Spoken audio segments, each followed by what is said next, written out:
Hey guys, this is Jock of BashandSlash.com and welcome to Mountain Pass, where we're going to be featuring yet another World of Tanks pub match. This time it's a standard battle, and I'm driving the venerable American heavy, the T29, fully pimped out, and here we go. Most of the time I've come on here and we sort of discuss a little bit about the tank, a little bit about the map, and very rarely do I really talk about, tips or tricks or whatever. I wanted to today. I mean, here we are. We're headed down the L hook, which is in the southwest here. This is sort of where I wanted to go. I was kind of hoping I could bring some tanks in here with me. And I'm fortunate to see their group is doing it. But if I can talk about a little bit of tactics and strategy here, it's kind of unusual. You probably won't hear this from many people out there who are giving out World of Tank tactics. Is that I was looking at my teammates, and noticed two. One was from a clan called Sage, and the other one from the very famous clan called J. And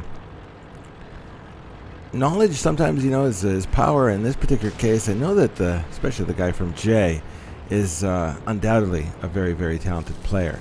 So when you're playing World of Tanks, you look around at your own guys. You should be familiar at least with some of the top clans. You'll see them every once in a while, and if you do, you might want to think about hooking up with them, as I'm doing now.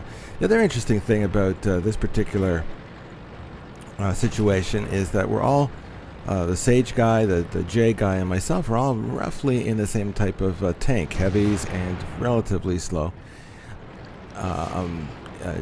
The fellow in J, he's got the T34, again, a very similar tank, almost identical to the one I've got, the T29.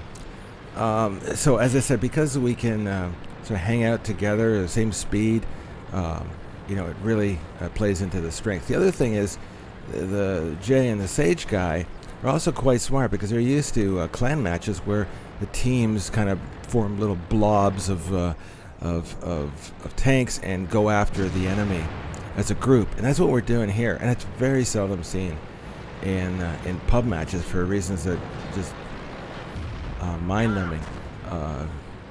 People just sort of go at their own speeds and don't really care about people on their own side, almost as if you were playing, I don't know, Call of Duty or something like that, where team play isn't really that important.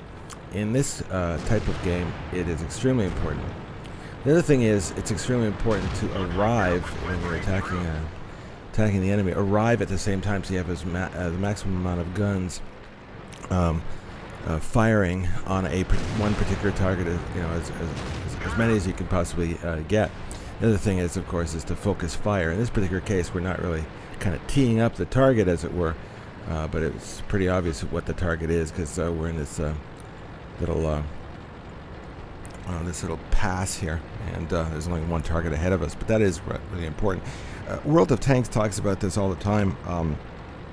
They talk about the column of losers, and the column of losers is when you strung a group of tanks out, in a very, very long line, and when the first tank gets there, he gets knocked out. The second tank gets there a little bit later, gets knocked out. The third tank, etc., etc. What you want to do is sort of what we're doing here now.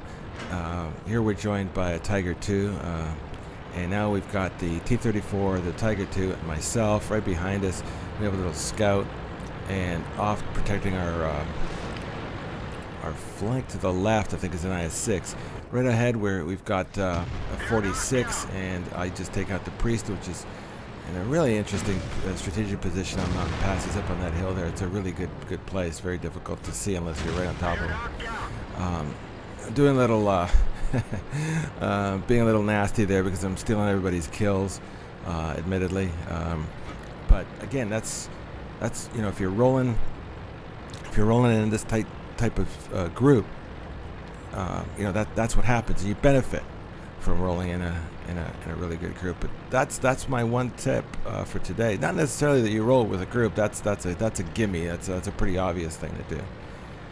The real tip, in my opinion, is that you find really good players with similar tanks and you follow them. And that's as stupid as it may sound, but it really does work. There are a lot of top players out there who download XVM. You may have heard of XVM, which sort of is a sort of a separate program that allows you to know how good other players around you are and how good other players on the other team are. Sort of tells you whether you should play defensively if the other team is very good, or offensively if they're very bad. Nevertheless, it's a good strategy. It certainly worked out here.